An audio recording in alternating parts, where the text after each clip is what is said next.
আমার ফ্রেন্ড মেঘলা। আসসালামু আলাইকুম বন্ধুরা, গরিবের ঘরের রাজপুত্র নাটকের ৮ নম্বর পর্বে যা ঘটলো তা দেখার পর আপনাদের সবার মনে এখন একটাই প্রশ্ন, অনিক কি এবার তাহলে ধরা পড়ে যাবে? একদিকে হলো মেঘলা, অন্যদিকে বৃষ্টি। অনিকের সাজানো দুই জীবনের দেয়াল কি তবে এবার ভেঙে চুরমার হয়ে যাবে? আজকের ভিডিওতে আমরা এই পর্বের প্রতিটা মোড় এবং চরিত্রের মন্তব্য বিশ্লেষণ করব। ভিডিওটি শেষ পর্যন্ত দেখুন, কারণ শেষে থাকছে আগামী পর্বের জন্য বিশেষ প্রেডিকশন। পর্বের শুরুতেই আমরা দেখি অনিক তার দুই স্ত্রীকেই সামলাতে ব্যস্ত। বৃষ্টির কাছে সে অজুহাত দেয় ফোনের চার্জ শেষ হয়ে যাওয়ার। আবার মেঘলার কাছে ভিডিও কলে কথা বলার সময় ধরা পড়লে সে সেলফি তোলার নাটক করে। এখানে অনিকের চরিত্রটি খুবই ইন্টারেস্টিং। সে খুব ঠান্ডা মাথার একজন ম্যানিপুলেটর। সে জানে কোন পরিস্থিতিতে কোন মিথ্যাটা বলতে হবে। বৃষ্টির সাথে তার সম্পর্কটা যতটা না ভালোবাসার, তার চেয়ে বেশি যেন কোনো একটা মিশন পূর্ণ করার। অন্যদিকে মেঘলার কাছে সে একজন আদর্শ স্বামী চাওয়ার চেষ্টা করে, কিন্তু প্রশ্ন হলো কতদিন সে এই লুকোচুরি চালিয়ে যাবে। এই পর্বের অন্যতম গুরুত্বপূর্ণ দিক ছিল রাতুলের সাথে অনিকের ইঁদুর বেড়ার খেলা। অনিকের সহযোগী সাব্বির অনিককে রাতুলের প্রতিটি পদক্ষেপের খবর পৌঁছে দিচ্ছে। রাতুল যে জমিটি ৩ কোটি টাকার বিনিময়ে কিনতে চেয়েছিল, অনিক গোপনে ৩ কোটি ১০ লক্ষ টাকা তা কিনে নেয়। রাতুলের সেই অহংকার আর দম্ভ অনিক পায়ের নিচে পিষে দিচ্ছে। এখানে একটি ডায়লগ লক্ষ্য করার মতো ছিল।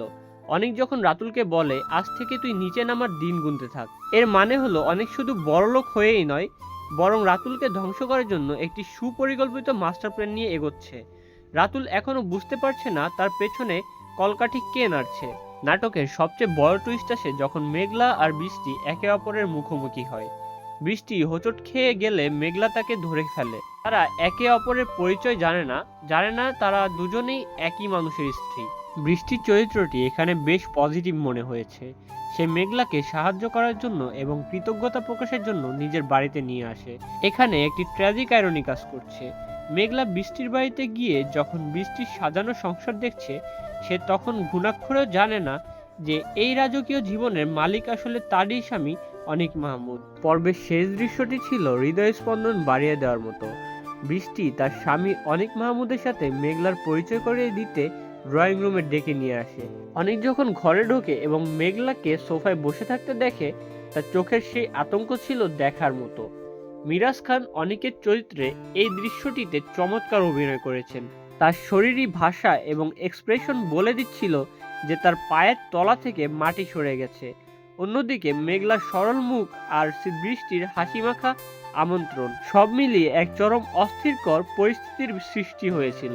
এখন প্রশ্ন হলো, অনিক কি সেখান থেকে পালানোর কোনো পথ পাবে? আমার মনে হয় অনিক হয়তো কোনো নতুন মিথ্যে সাজিয়ে সেখান থেকে সে যাত্রায় বেঁচে যাবে।